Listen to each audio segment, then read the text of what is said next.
और इस दौरान बहुत बार ऐसे होगा कि आपको लगेगा कि ये सब वर्थ नहीं है, क्योंकि nobody else is going to do that. And trust me, if you do this, you will definitely come out victorious. Hi, let's play a game today.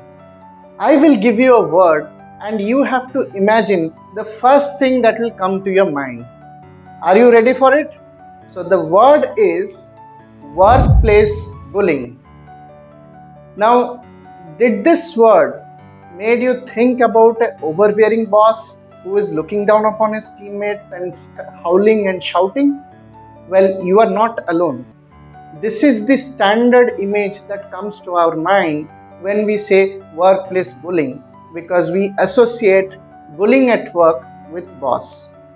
This is a very serious issue, but what I'm trying to tell you is bullying is not just restricted to the boss. इस video में हम इस गंभीर समस्या पे बात करेंगे, जानेंगे कि किस तरह की बुलीज होते हैं, और अगर if you are unfortunately in a situation where you are having to face workplace bullying, कैसे इससे निकला जाए, सब कुछ इस इंट्रो के बाद।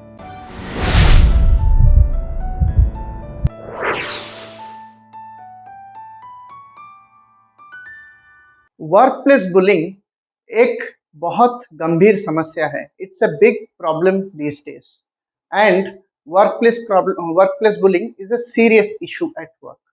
Now, if you don't believe me, let us look at some of these statistics around workplace bullying.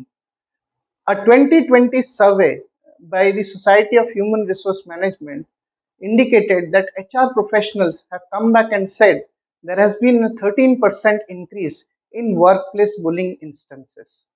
In another survey in 2018 by Randstad, the 60% of US working professionals have reported to have witnessed or have themselves experienced workplace bullying.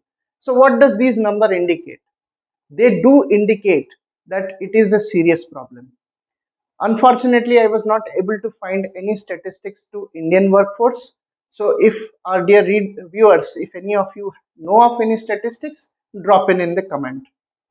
दोस्तों, now that you have understood that workplace bullying is a reality, it's something that is way too serious. तो workplace bullying से क्या नुकसान हो सकता है? So जैसे ही आप एक workplace bullying experience करते हो, आपका self confidence नीचे चला जाता है, आप डरने लगते हो, you are in an environment of fear which hampers your productivity. You don't want to go to the office, you don't want to be in the team, you don't want to confront people. ये सब challenges होती हैं, work life balance effect होती है, burnouts होती हैं, ऐसे बहुत सारी चीजें होती हैं, और सबसे ज्यादा आपकी डिग्निटी और रेस्पेक्ट पे मार होती है. So workplace bullying has got very significant ramifications, not just at the first level. It has got this rippling effect. So workplace bullying को अच्छी तरह से समझना बहुत जरूरी है. अब हम बात करेंगे कि वर्कप्लेस बुलिंग कितनी तरह के होते हैं. How many types of work bullies you have seen? So I'm going to talk about 3 workplace bullies in one by one.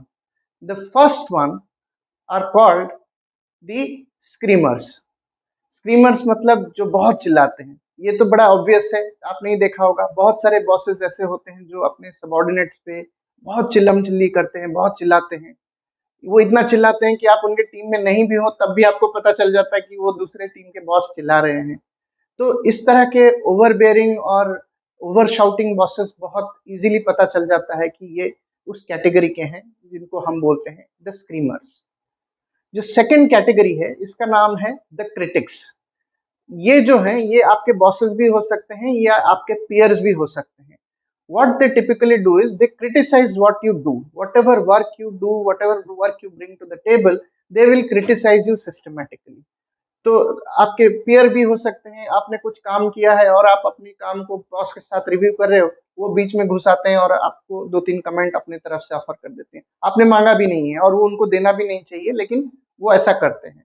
तो ये उनकी आदत है, क्योंकि वो शायद इसी तरह से they have also grown up in their career. So as you see, as I pointed out earlier, workplace bully का मतलब ये नहीं कि सिर्फ बॉस ही आपके बुली हो सकता है कभी कभी आपके पीयर्स, आपके sometimes your junior also can be very intimidating to work with, but ये जनरली वो क्रिटिक कैटेगरी में आते हैं। The third category is called the smooth talkers. ये सबसे ज्यादा डेंजरस होते हैं क्योंकि ये सबसे ज्यादा स्किल्ड होते हैं और सबसे ज्यादा स्मूथ और सबसे ज्यादा सॉफ्ट स्किल्स वाले होते हैं। ये इतने पॉलिश्ड होते हैं कि ये जनरली बहुत इन्फ्लुएंशियल होते हैं अपने कंपनीज में, दे होल्ड इन्फ्लुएंशियल पोजीशंस।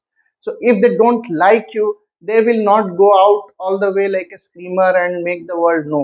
ऐसा बिल्कुल नहीं करेंगे। इनफैक्ट वो आपसे इतने अच्छे से चिकनी चुपड़ी बातें करेंगे कि then you will think that okay you know this person is really thinking good about me, लेकिन वो आपके बारे में नहीं सोच रहे होते हैं, वो अपने बारे में सोच रहे होते हैं और आपको कैसे रास्ते से हटाएं उस बारे में सोच रहे होते हैं। इन लोगों की जो अचीवमेंट्स है वो बहुत हाई होती है, इसलिए इनको कंपनी में काफी रेस्पेक्ट मिलता है और इसी चीज का वो फायदा उठाते हैं and then they set you up for failure. वो आपके आपको इंफॉर्मेशन विथहोल्ड कर लेंगे, आपको मीटिंग से साइड कर लेंगे, आपको पता भी नहीं चलेगा, और जब तक आपको पता चलेगा कि आपके साथ ये हो रहा है तब तक 90% आपकी डैमेज हो चुकी होगी। तो ये सब जो चीजें हैं ये आपको ध्यान में रखना चाहिए। तो ये जो स्मूथ टॉकर्स हैं ये इनसे आपको बच के रहना चाहिए क्योंकि ये सबसे खतरनाक टाइप के बुली होते हैं। Now that we have spoken about the three types of bullies, if you are unfortunate and you are in one such situation where you are facing workplace bullying, what should you do? आपको ऐसा क्या करना चाहिए कि आप इस workplace bullying वाले cycle से बाहर निकल आए, क्योंकि as I have pointed out, it has got significant impact on you, your health, your minds. You know, it has got a ramification effect on you. तो ये बिल्कुल अच्छा नहीं है कि आप इस वर्क प्लेस पुलिस को टॉलरेट करें और उनको अपना जो काम है उसमें रुकावट बनने दें। सो आप ऐसा क्या करें कि आप इस साइकिल से बाहर निकल रहे हैं। तो इस जगह पे मैं आपको 4 एक्शंस या 4 स्टेप्स बताऊंगा जो आप ले सकते हैं to help basically cut short the work place bullying which you are a victim of. पहला स्टेप, एक्नॉलेज एंड असर्टन। आपको सबसे पहले ये समझना होगा कि जो आपके साथ हो रहा है वो is this really work place bullying और not. Sometimes you just feel like it but शायद वो बुलिंग नहीं है, लेकिन आपको असर्टन करना पड़ेगा। So keep track of things की कैसे हो रहा है, क्या हो रहा है, जो हो रहा है आपको अच्छा लग रहा है नहीं लग रहा है, सच में बुलिंग है कि नहीं है। Try to see which one of the 3 types of bullies is that person fitting who is bullying you. तो ये आपको काफी गाइडेंस देगा। एक बार आपने एक्नॉलेज और असर्टन किया, फिर आप दूसरे स्टेप की तरफ मूव करेंगे। दूसरा step, this is about recording and logging all the events. What I mean by this is, whenever these workplace bullying incidents are happening, which you think are incidents which is happening, for example, meeting में आप पे shout किया या आपके किसी जो आपके peer हैं वो बार बार आपको बुली कर रहे हैं, ऐसा आपको लग रहा है, तो आप उन इंस्टेंसेस को रिकॉर्ड करें। रिकॉर्ड मतलब जूम कॉल रिकॉर्ड नहीं, रिकॉर्ड मतलब आप उसको जर्नल करें, कहीं आप उसको लिख के रखें, क्योंकि मेमोरी में सारी चीजें हर टाइम नहीं रहती हैं। तो ये एक तरह से आपके लिए एविडेंस बिल्डिंग का एक्टिविटी भी करेगी। तीसरा point, reach out and speak. अपने वर्क प्लेस में ऐसे आदमी को ढूंढिए जिसके ऊपर आप ट्रस्ट कर सकते हो और आप उनके साथ डिस्कस कीजिए कि जो मेरे साथ हो रहा है वो सच में बुलिंग है कि नहीं। दीज आर दी इंस्टेंसेस, मैंने ये सब रिकॉर्ड करके रखा है, मुझे क्या करना चाहिए क्या नहीं करना चाहिए। Many matured organizations also provide helplines where you can call up and get these general counseling as well. Many helplines, many companies also provide these grievance redressal where you can put up complaints also. So build awareness around it by talking to the right people and getting educated on what can be done. चौथा point, stand up for yourself and take care of yourself. मैंने ये दोनों point इधर combine कर ली है, क्योंकि जब आप stand up for your self करोगे तो मोस्ट प्रॉब्ली ये लास्ट स्टेप है जहां पे आप शायद फॉर्मली कोई कंप्लेन लॉग करोगे या आप फॉर्मली ईमेल करोगे। There is something that you will do on a formal basis, HR से बात करोगे, कुछ आप करोगे जो फॉर्मल है। हो सकता है कि sometimes you might face backlash because the person whom you are basically taking this fight against may be very higher up in the ranks.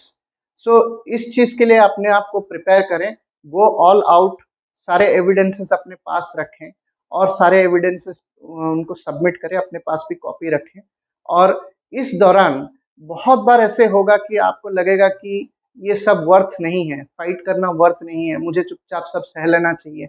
नहीं, अगर आपने डिसाइड किया है कि you have to stand for yourself, stand for yourself, that's the best thing you can do for yourself in the long run. तो अपने आप को पैट कीजिए, अपने आप को क्लैप कीजिए, क्योंकि nobody else is going to do that, and trust me, if you do this you will definitely come out victorious. तो लास्ट में मैं लीडर्स, कंपनी के लीडर से एक बात ये बताना चाहूंगा कि अगर आप एक पोजीशन ऑफ इन्फ्लुएंस में हैं एक कंपनी में, तो you should approach workplace bullying with the same rigour as you approach let's say an anti sexual harassment initiative.